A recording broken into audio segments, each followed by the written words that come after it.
Hello student, SN professional classes से मैं हेमंत गुप्ता आज आपके लिए लेके आया हूँ बेटा फाइनेंशियल इंस्टीट्यूशन एंड मार्केट्स का नेक्स्ट पार्ट, जो कि सीरीज हमने शुरू की हुई है। तो चलिए स्टूडेंट देखते हैं। सबसे पहले प्रीवियस सेशन का होमवर्क जो हमने आपको दिया था वो क्या था। क्वेश्चन था financial inclusion is meant for, क्या कह रहा है, वित्तीय समावेशन डैश के लिए होता है। तो है किसके लिए होता है, यह है कम विशेषाधिकार प्राप्त व्यक्तियों के लिए होता है। ऑप्शन नंबर ए इसका करेक्ट आंसर था। नेक्स्ट क्वेश्चन है आपका, dash is employment of funds with aim of getting returns on it, क्या कह रहा है कि लाभ प्राप्ति के लक्ष्य से धन का रोजगार डैश है, क्या है, व्यापार, विश्लेषण, निवेश या शोध। तो इस क्वेश्चन का जो करेक्ट आंसर है वो है निवेश, इन्वेस्टमेंट कहलाता है। ऑप्शन नंबर सी इसका करेक्ट आंसर है। नेक्स्ट क्वेश्चन है बेटा, to increase a given present value of income the discount rate should be adjusted, क्या कह रहे हैं, किसी प्रदत्त आय के वर्तमान मूल्य के वृद्धि करने हेतु छूट दर को समायोजित किया जाना चाहिए। तो दिए गए ऑप्शन में जो करेक्ट आंसर है वो है इसका ऑप्शन नंबर बी, अपवार्ड, ऊर्ध्वगामी। नेक्स्ट क्वेश्चन है हमारा, बीमा किस सिद्धांत पर कार्य करता है, संभावनाओं के, वृहत संख्या के, यादृच्छिक संख्या के, या उपरोक्त सभी के। तो इस क्वेश्चन का जो करेक्ट आंसर है वो है उपरोक्त सभी के। ऑप्शन नंबर डी इसका करेक्ट आंसर है। चलिए अब नेक्स्ट क्वेश्चन जानते हैं। नेक्स्ट क्वेश्चन है, money market deals with dash instrument, मुद्रा बाजार का संबंध डैश लेख पत्र से है। तो इस क्वेश्चन का जो करेक्ट आंसर है वो है शॉर्ट टर्म, अल्पकालीन। ऑप्शन नंबर सी इसका करेक्ट आंसर है। नेक्स्ट क्वेश्चन है, इन्वेस्टमेंट इज द विनियोग है, क्या है, दिए गए ऑप्शन में हमारे को करेक्ट आंसर बताना है। तो इसका जो करेक्ट आंसर है वो है प्रतिफल अर्जित करने हेतु परिसंपत्तियों पर निधियों का नियोजन। ऑप्शन नंबर बी इसका करेक्ट आंसर है।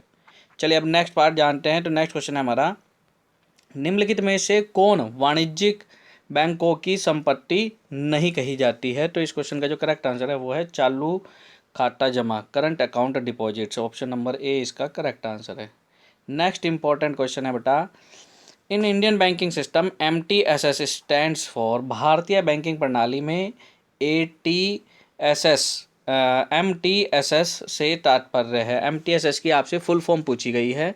तो यह क्या है, यह है बेटा धन अंतरण सेवा योजना, money transfer service scheme, money transfer service scheme. और ये ध्यान रखेंगे बेटा, MTSS स्कीम के अंतर्गत एक फाइनेंशियल ईयर में 30 ट्रांजैक्शन अलाउड है सिंगल रिसिपेंट के लिए। और जो है अमाउंट की बात करें तो $2500 पर ट्रांसफ़र, और मैक्सिमम 30 ट्रांसफ़र इसके अंदर अलाउड है। ये ध्यान रखेंगे बेटा।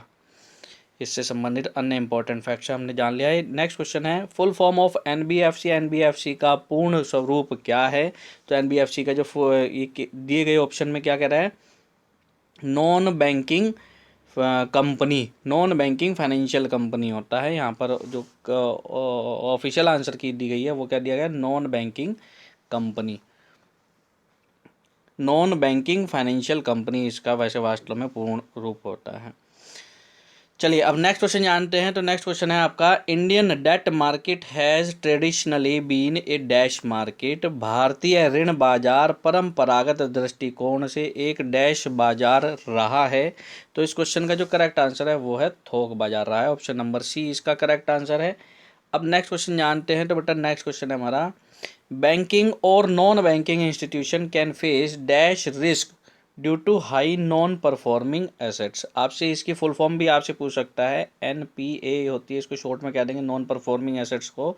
कई बार एग्जामिनेशन में इसकी फुल फॉर्म पूछी जाती है, तो आप ध्यान रखेंगे NPA की जो फुल फॉर्म होती है नॉन परफॉर्मिंग एसेट्स होती है।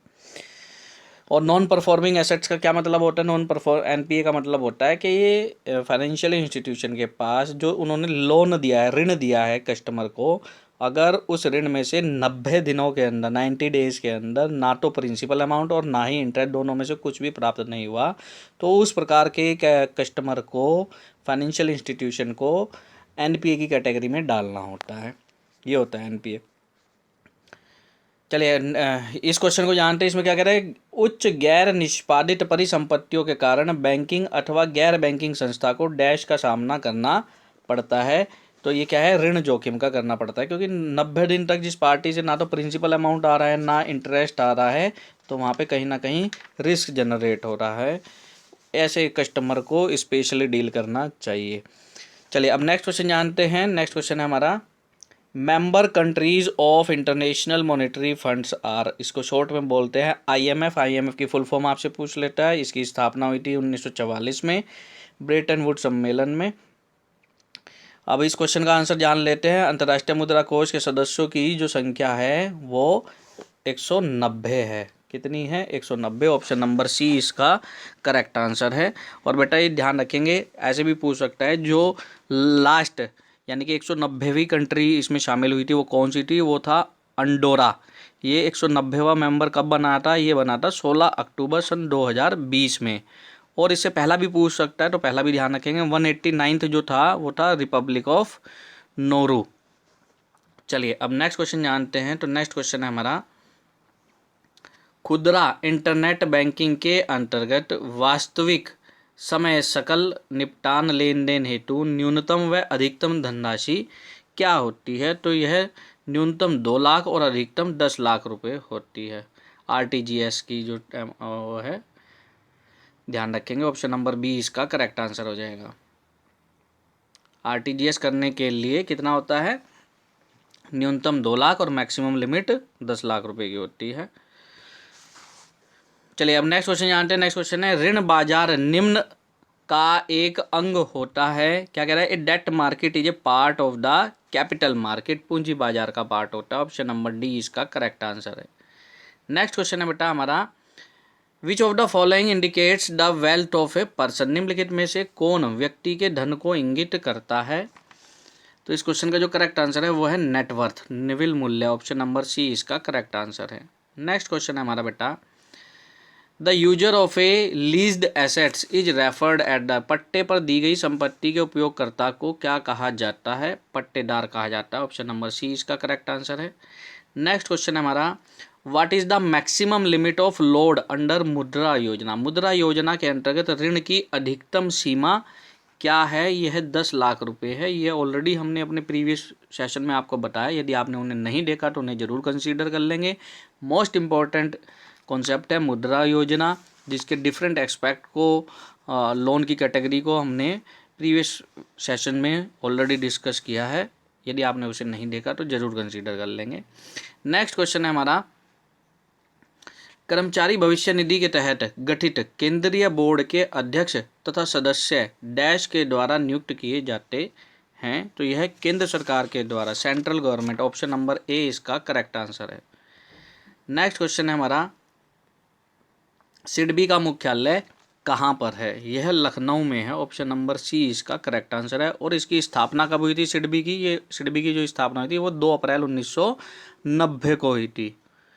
और इसकी जो फुल फॉर्म कहलाएगा, फुल फॉर्म आपसे पूछ सकता है सिडबी की, तो ये होती है small industries development bank of India. चलिए अब नेक्स्ट क्वेश्चन जानते हैं बेटा। नेक्स्ट क्वेश्चन है, निम्नलिखित में से कौन मुद्रा बाजार से संबंधित नहीं है? तो इस क्वेश्चन का जो करेक्ट आंसर है वो है शेयर्स। ऑप्शन नंबर ए इसका करेक्ट आंसर हो जाएगा। नेक्स्ट है आपका बेटा, इस क्वेश्चन से इंपॉर्टेंट पॉइंट, ट्रेजरी बिल। इसको शॉर्ट में हम टी बिल भी बोलते हैं। ये भारत में पहली बार कब जारी किए गए थे? 1917 में किए गए थे। और एट प्रेजेंट जो टी बिल इशू किए जाते हैं वो कितने दिनों के लिए किए जाते हैं? वो 91, 182 और 364। कितने? 91 दिन, 182 दिन और 364 दिन, 3 कैटेगरी के अंतर्गत ये जारी किए जाते हैं। पहले 14 दिन का भी था लेकिन अब उसे समाप्त कर दिया गया है। और नेक्स्ट क्वेश्चन जानते हैं। नेक्स्ट क्वेश्चन है हमारा, वाणिज्यिक पत्र एक प्रकार का है। Commercial bill is a type of, कैसा टाइप, किस टाइप का है? यह है बिल ऑफ एक्सचेंज टाइप का है, बीजक है। ऑप्शन नंबर डी इसका करेक्ट आंसर है। नेक्स्ट क्वेश्चन है, what do you mean by FCCB, से आप क्या समझते हैं? इसकी जो फुल फॉर्म होगी वो होगी foreign currency convertible bond. Option number A इसका करेक्ट आंसर है। चलिए नेक्स्ट क्वेश्चन जानते हैं। नेक्स्ट क्वेश्चन है, the deposit insurance act came into force in January, किस जनवरी में? 1 जनवरी 1962 इसका करेक्ट आंसर है। ऑप्शन नंबर डी इसका करेक्ट आंसर हो जाएगा। नेक्स्ट क्वेश्चन है which of the following combination is correct, निम्नलिखित में से कौन सा संयोजन सही है। तो इस क्वेश्चन का जो करेक्ट आंसर है वो है ऑप्शन नंबर सी, RRB। यह कृषि वित्त से संबंधित है, कृषि वित्त। ऑप्शन नंबर सी इसका करेक्ट आंसर है, सही संयोजन बताना था हमारे को। नेक्स्ट क्वेश्चन है और लास्ट क्वेश्चन है, किसको भारतीय वित्त प्रणाली की महारानी माना जाता है। Who is regarded as the queen of Indian financial system, RBI। RBI को इंडियन फाइनेंशियल सिस्टम की रानी कहा जाता है। ऑप्शन नंबर डी इसका करेक्ट आंसर है। तो ये थे हमारे बेटा फाइनेंशियल इंस्टीट्यूशन एंड मार्केट के 100 क्वेश्चन जो कि पेपर में पूछे गए हैं, प्लस एक्स्ट्रा बाइट के साथ।